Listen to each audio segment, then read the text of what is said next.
Assalamualaikum warahmatullahi wabarakatuh. Kami dari kelompok 85 akan mempresentasikan tugas desain geometri jalan raya yang beranggotakan saya Muhammad Amsori Firmansyah dengan NIM D100220224 dan juga rekan saya Fitria Rizky Nurhaliza dengan NIM D100220247. Kami mendapatkan soal dengan ketentuan sebagai berikut. 1. Di luar kota. 2. Lokasi jalan, lihat peta topografi F sampai M. 3. Skala peta 1:40.000. 4. Panjang jalan menyesuaikan peta dan skala. 5. Fungsi jalan lokal. 6. Klasifikasi medan menyesuaikan identifikasi peta topografi. Kami mendapatkan peta 9 dari F sampai M. Kemudian elemen kriteria desain utama. 1. Untuk menghubungkan IKK sampai IKK. Penggolongan jalan. A. Golongan jalan lokal. B. Sistem jaringan jalan SCJ primer. C. Status jalan provinsi. Fungsi jalan kolektor primer. E. Kelas jalan kelas 1, 2, 3. F. Spesifikasi penyedia prasarana jalan SPPJ. CSD. Rentang kecepatan desain atau VD sebesar 40-80 km per jam. Data tersebut kami ambil dari tabel 5-1 seperti yang sudah saya tandai warna merah ini. Kemudian penentuan kriteria desain teknis jalan. VD yang dipilih adalah 80 km per jam. Kemudian elemen kriteria desain teknis geometrik jalan raya. Kami mendapatkan nilai QJD sebesar 4000. Kemudian tipe jalan dan dimensi jalan. Tipe jalan 4/2 dt. Lebar jalur sebesar 5,5 meter. Lebar lajur sebesar 2,75 meter. Lebar median tidak ada. Lebar bahu sebesar 2 meter. Lebar drainase sebesar 1,5 meter. Ambang pengaman sebesar 1 meter. Untuk jenis perkerasan yaitu AC, HSWC, super, pipe, rigid. Kemiringan melintang normal pada bahu luar sebesar 6% dan juga pada perkerasan sebesar 2%. Data tersebut kami ambil dari tabel 5-3. Untuk tabelnya sebagai berikut. Karena kami tadi mendapatkan nilai QJD sebesar 4000, maka kami memilih di antara 11 dan 12. Kami memilih yang ke-12 karena nilainya hampir mendekati. Dan juga datanya seperti ini. Kemudian perancangan trase jalan. 1. Dilakukan untuk mendapatkan desain jalan yang efektif, efisien, ekonomis, berkeselamatan dan berwawasan lingkungan. 2. Meliputi desain alignment horizontal, alignment vertikal, koordinasi alignment, desain penambang melintang jalan, desain bangunan pelengkap jalan, dan perlengkapan jalan. Ketentuan pembuatan trase. Hal-hal yang diperlukan dalam pembuatan trase. 1. Sudut maksimal tikungan 45 derajat. Untuk sudut minimalnya sebesar 15 derajat. Perpotongan dengan jalan raya lama, sungai, jalan rel harus 90 derajat. Panjang kritis. Panjang maksimal jalan lurus dengan rumus S sama dengan VR kali T. 4. Garis trase tidak boleh tegak lurus dengan kontur atau menyisir kontur. 5. Tidak boleh menabrak ataupun mendekati titik penting seperti sawah, pemukiman, dan lain-lain. 6. Perpotongan panjang jalan raya baru harus seimbang panjangnya. 7. Buat 3 alternatif trase. Untuk trase yang sudah kami buat ialah seperti ini. Untuk yang bawah ini ialah trase 1, yang tengah ini adalah trase 2, dan yang paling atas ialah trase 3. Kemudian setelah pembuatan trase, kita membuat sudut azimut. Di sini kita terdapat 3 azimut yang terdiri dari trasa 1, 2, dan 3. Kemudian setelah pembuatan azimut tadi, kita lanjut dalam pembuatan gambar penambang memanjang. Ini untuk trasa 1, kemudian ini untuk trasa 2, ini untuk trasa 3. Yang membedakan antara trase 1, 2, dan 3 ialah jumlah PPV-nya. Pada trase 1 terdapat 2 PPV, kemudian untuk trase 2 terdapat 4 PPV, trase 3 terdapat 4 PPV juga. Sesuai dengan keterangan berikut, yang garis horizontal ini adalah garis timbunan, dan juga untuk garis vertikal merupakan garis galian, menandakan bahwa kalau terdapat garis timbunan berarti RMJ itu berada di atas garis MTA, sedangkan untuk galian menandakan bahwa garis RMJ berada di bawah garis EMTA. Pada pemilihan trase paling optimal kami memilih trase 1 dikarenakan pada trase 1 memiliki parameter yang paling banyak. Data dapat dilihat pada tabel berikut. Meliputi kelandaian melintang, kelandaian memanjang, jumlah tikungan, jumlah aliran horizontal, aliran vertikal, jumlah galian, jumlah timbunan, jumlah galian dan timbunan, posisi dengan jalan kereta api, dan juga jarak total. Pada bab 3 ini, kami di sini merencanakan kriteria jalan.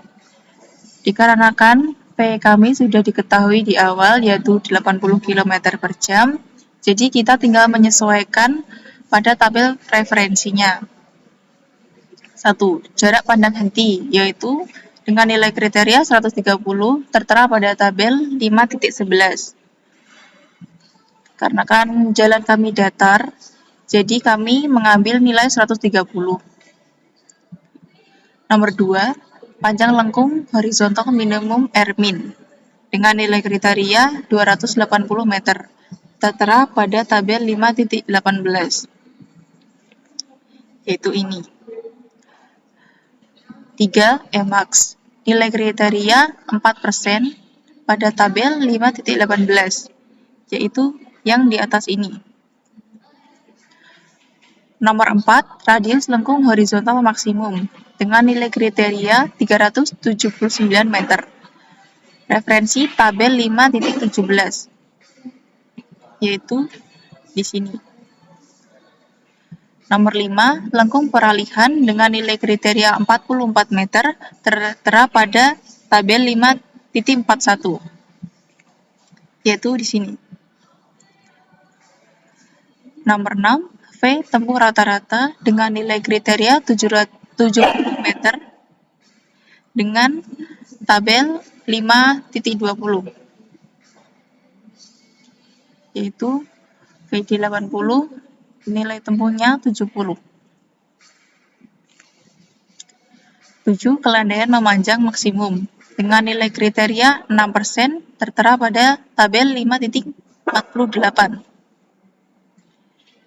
yaitu di sini.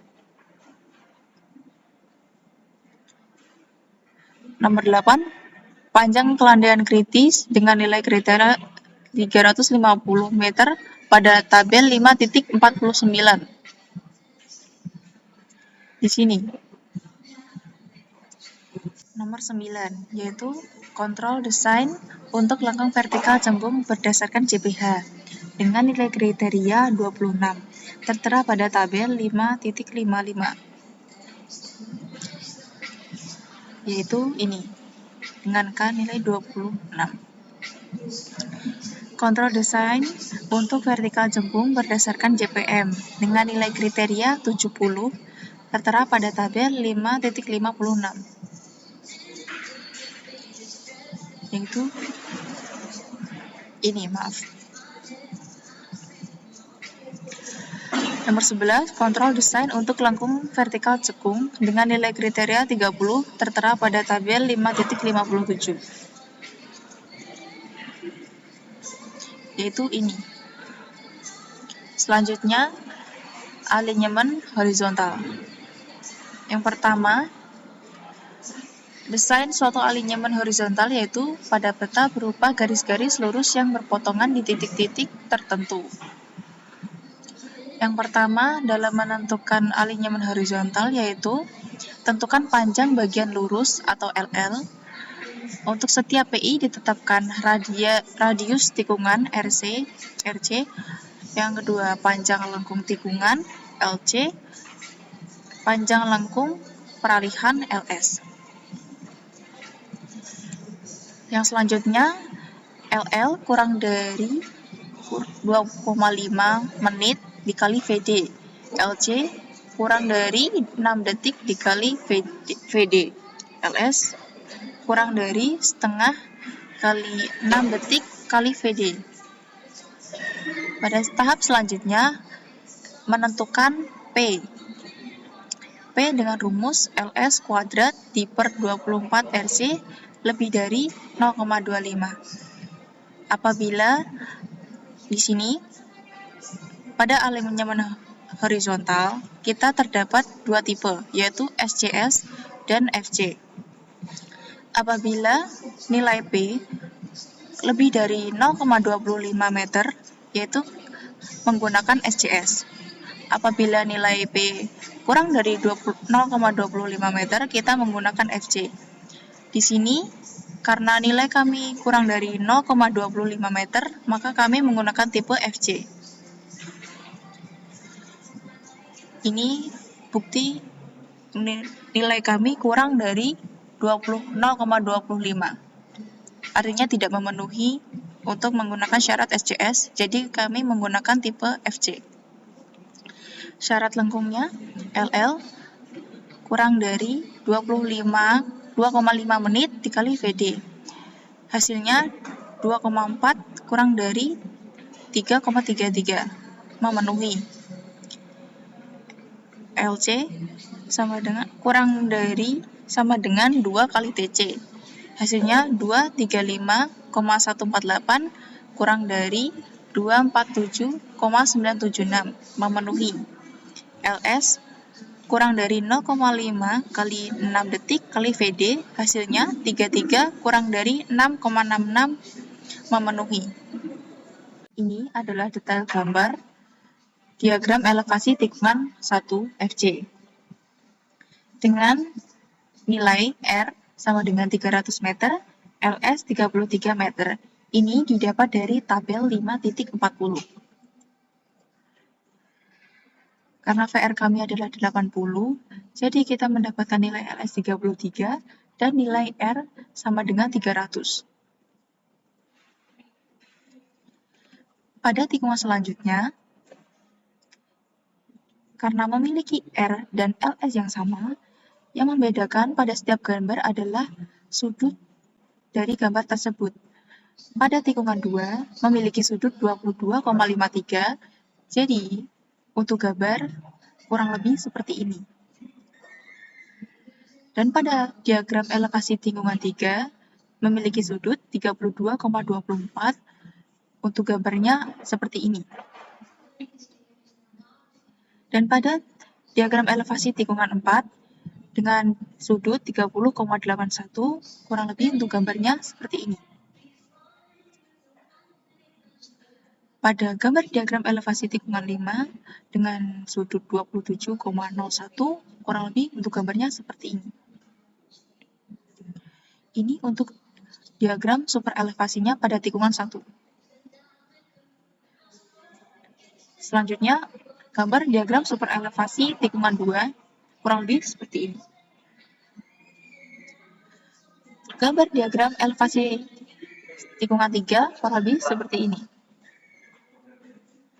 Dan ini untuk gambar diagram super elevasi tikungan 4. Dan yang terakhir, gambar diagram super elevasi tikungan 5. Pada bab selanjutnya adalah alinyemen vertikal. Lengkung vertikal memberikan penjelasan dan syarat rinci tentang desain ini. Pada awalnya, pada suatu PPI, dihitung beda kelandaian memanjang antara dua garis lurus alinyemen vertikal. Jika nilai positif, maka lengkung vertikal tersebut adalah lengkung vertikal jekung. Atau jika negatif, maka lengkung vertikal tersebut adalah lengkung vertikal jembung. Sebelum kami menghitung elemen vertikal jekung dan jembung, kita menghitung grade terlebih dahulu. Pada grade pertama adalah titik F sampai PVI 1, yaitu ini. Kemudian untuk grade 2 adalah PV 1 sampai PV 2. Ini. Kemudian untuk grade 3 adalah PV 2 sampai titik M. Itu ini. Kemudian lengkung vertikal jekung. Mengapa kami menghitung lengkung vertikal 1 yaitu jekung? Dikarenakan pada awal tanjakan ini berbentuk jekung. Pada lengkung vertikal 1 jekung ini, kami mendapatkan nilai A sebesar 0,35%. Kemudian, terdapat nilai S, syarat keamanan, syarat keluasan bentuk, syarat drainase, syarat keamanan. Untuk syarat keamanan sendiri, kami mendapatkan dari tabel 5-45, karena kami V-nya adalah 80 dengan A sebesar 0,35%, jadi mendapatkan nilai di sekitar sini, yaitu 45. Kemudian kami juga menghitung PLV, STA PLV, PLV PTV, STA PTV sebagai berikut. Dan ini adalah detail dari lengkung vertikal 1 jekung. Kemudian untuk lengkung vertikal 2 jembung, mengapa kami memilih jembung? Karena berada di akhir tanjakan. Seperti ini. Pada lengkung vertikal jembung, kami mendapatkan nilai A sebesar 0,35%. Dan nilai S, syarat keamanan, syarat keluasan bentuk, syarat drainase. Yang membedakan antara lengkung vertikal jembung dan jekung ialah pada lengkung vertikal jembung tidak ada syarat kenyamanan. Untuk detail bentuknya seperti ini. Untuk selanjutnya yaitu gambar potongan lintang atau cross section. Dari gambar potongan lintang ini kami ambil contoh pada STA 10+822. Untuk panjang CS kami yaitu 23 meter dengan rincian ambang pengaman 1 meter, drainase 1,5 meter, jalur hijau 1,5 meter, bahu jalan 2 meter, dan lajur per masing-masing 2,75. Jadi untuk jalurnya yaitu 5,5 meter. Untuk selanjutnya yaitu elevasi muka tanah, elevasi muka rencana jalan. Elevasi muka rencana jalan kami yaitu 86. Jadi untuk penempatannya kami tempatkan pada 8,86. Penempatan ini harus sejajar pada CS-nya. Dan untuk elevasi muka tanah kiri yaitu 89.